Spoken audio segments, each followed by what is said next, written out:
अगर पढ़ाई ऑनलाइन हो सकती है तो एग्जाम्स क्यों नहीं? क्लास जूम में लेकिन एग्जाम रूम में लेने की जिद क्यों? क्या कोविड की सेकंड वेव में 10th और 12th के ऑफलाइन एग्जाम्स लेना सेफ है? मुंबई, पुणे, नासिक जैसे कई शहरों से स्टूडेंट्स रास्ते पर उतर आए हैं प्रोटेस्ट करने के लिए। रीजन? क्योंकि महाराष्ट्र में कल एक दिन में 36,000 कोविड केसेस डिटेक्ट हुए हैं और ये नंबर सितंबर के न्यू केसेस पर डे के पीक से भी ज्यादा है।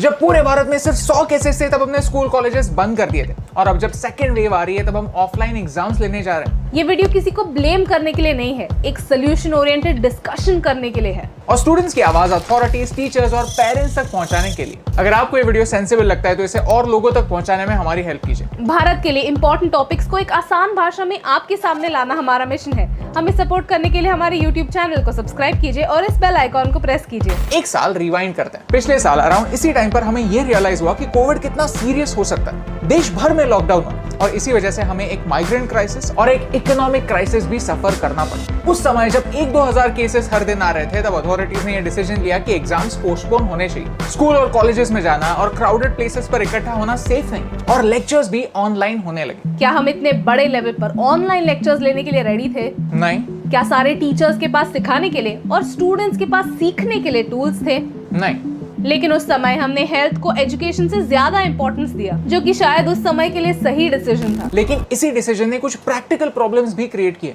जरूरी नहीं कि हर 10th स्टैंडर्ड के बच्चे के पास खुद का फोन या लैपटॉप हो जो सारे लेक्चर्स अटेंड कर पाए। जरूरी नहीं कि टीचर्स को ऐसे सिचुएशन में डाउट सॉल्व करने का टाइम मिले। And it gave birth to a legitimate question कि अगर पढ़ाई ऑनलाइन हो सकती है तो एग्जाम्स क्यों नहीं? ये सवाल सिर्फ हम नहीं पूछ रहे। पिछले साल के ग्लोबल टीचर्स प्राइज के विनर रंजीत देसले सर ने भी यही कहा कि ऑनलाइन क्लासेस के बाद ऑफलाइन एग्जाम्स के थ्रू होने वाला इवैल्यूएशन स्टूडेंट्स के मन में एक डर पैदा कर रहा है। जब हम हमारे सिखाने के मेथड्स ऑनलाइन कर सकते हैं तब इवैल्यूएशन के लिए भी नए सॉल्यूशंस ढूंढ सकते हैं। उन्होंने खुद की टीचिंग मेथड्स का एग्जाम्पल दिया कि कैसे वो प्रोजेक्ट्स के थ्रू बच्चों की अंडरस्टैंडिंग समझते हैं, मार्क्स से ज्यादा सब्जेक्ट के कोर नॉलेज पर फोकस करते हैं।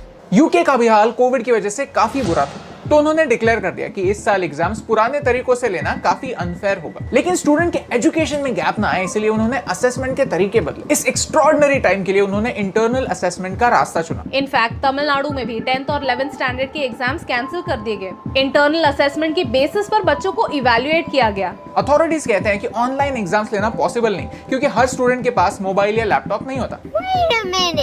लेकिन उसी लॉजिक से अगर स्कूल कॉलेजेस बंद थे और स्टूडेंट्स के पास टेक्नोलॉजी नहीं है तो साल भर उन्होंने पढ़ाई कैसे की? यानी अथॉरिटीज ये अज्यूम कर रही है कि बच्चों के पास पढ़ाई करने के लिए टेक्नोलॉजी है लेकिन एग्जाम्स देने के लिए टेक्नोलॉजी नहीं।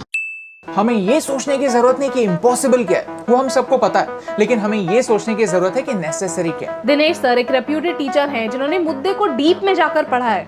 उन्होंने 1.5 लाख लोगों का एक ऑनलाइन सर्वे लिया। इस सर्वे में 1,20,000 लोगों ने कहा कि एग्जाम पैटर्न चेंज होने की जरूरत है। पढ़ाई करना इतना मुश्किल हो रहा है कि कई स्टूडेंट्स ड्रॉप लेने की भी सोच रहे हैं। इसका प्रेशर अगले साल पर आएगा। ये सारा सिचुएशन हमें पता है, लेकिन क्या हम प्रिटेंड करने वाले हैं कि कोई प्रॉब्लम ही नहीं है? क्या हम ऐसे मानने वाले हैं कि ये सारे बच्चे सारे के सारे सिर्फ नाटक करें, या हम एक स्टेप आगे जाकर कोई सोल्यूशन ढूंढने की कोशिश करने वाले हैं? चलिए कुछ प्रैक्टिकल सॉल्यूशंस डिस्कस करते हैं। सीबीएसई बोर्ड ने एटलीस्ट एग्जाम्स में 2 पेपर्स के बीच के गैप को बढ़ा दिया है। आप देख सकते हैं कि 3 या 4 दिनों की गैप मिनिमम है और टफ पेपर्स के लिए गैप और भी बड़ी है। इस साल 10th और 12th के स्टूडेंट्स के लिए जो क्वेश्चन बैंक रिलीज हुई है उसमें से कितने % क्वेश्चंस आने वाले हैं उस पर कोई क्लैरिटी नहीं है। अगर पूरा इंटरनल असेसमेंट नहीं तो एटलीस्ट हम 50% इंटरनल असेसमेंट कर सकते हैं। बच्चों को ऑफलाइन एग्जाम्स देने का एक चॉइस होना चाहिए और एग्जाम सेंटर्स बच्चों के चॉइस के मिलने जरूरी हैं। और मोस्ट इम्पोर्टेंटली बच्चों को और उनके परिवार को किसी प्रकार के हेल्थ इंश्योरेंस की जरूरत है। तो आपको क्या लगता है, क्या ऑफलाइन एग्जाम सेफ है?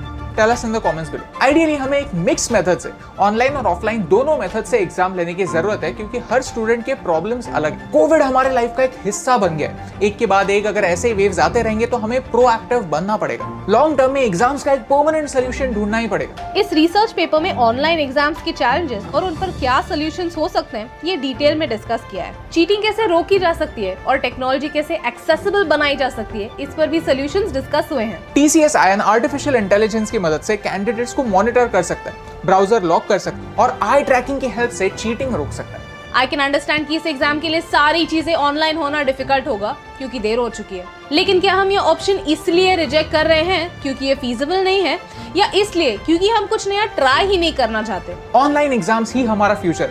पूरी दुनिया इसे धीरे धीरे अपनाने वाली है। कब तक हम एक्सक्यूजेस ढूंढते रहेंगे? नई एजुकेशन पॉलिसी ये कहती है कि भारत के पूरे बजट के 6% एजुकेशन को देना जरूरी है। ये बदलाव पेपर पे दिखता है, लेकिन हमारे बजट में रिफ्लेक्ट नहीं होता। इस साल एजुकेशन के लिए सिर्फ 2.63% एलोकेट हुए। यही बजट लास्ट ईयर 3.26% था। ये सब होने के बाद एक छोटा सा मैसेज हमारे स्टूडेंट्स और उनके पेरेंट्स के लिए। ये एक एक्स्ट्रॉर्डिनरी साल था, और हम कितना भी कहे कि 10th और 12th के मार्क्स का प्रेशर नहीं लेना चाहिए, जो स्टूडेंट ये एग्जाम देने वाला है वो ये प्रेशर जानता है। एज अ पेरेंट प्लीज अपने बच्चों पर विश्वास रखिए, उनकी कंपैरिजन दूसरों से ना करिए। इस एक्स्ट्रॉर्डिनरी साल में हम सबको एक दूसरे की एक्स्ट्रॉर्डिनरी हेल्प करने की जरूरत है। अगर आपको हमारी बातों में सेंस लगता है तो इस मैसेज को और लोगों तक पहुंचाने में हमारी हेल्प कीजिए। Tag your favourite actors, your leaders, your favourite influencers, क्योंकि टीचर्स, पेरेंट्स और गवर्नमेंट सबको स्टूडेंट्स पर थोड़ा विश्वास दिखाने की जरूरत है, और एटलीस्ट एक कॉन्वर्सेशन शुरू होने की जरूरत है। बच्चे टेंशन फ्री होंगे तब भी पढ़ाई पर फोकस कर पाएंगे। समझ में ही नहीं आ रहा कि हम एग्जाम्स को एजुकेशन से ज्यादा इंपॉर्टेंस देना कब बंद करें। 99% लोग होते हैं जो ऐसे रेवोल्यूशनरी थॉट्स को सिर्फ मूवीज में देखना पसंद करते हैं, लेकिन 1% ही लोग होते हैं जो बदलाव का स्कोप रखते हैं, और उस 1% का हिस्सा आपको बनाने से मुझे फर्क पड़ता है।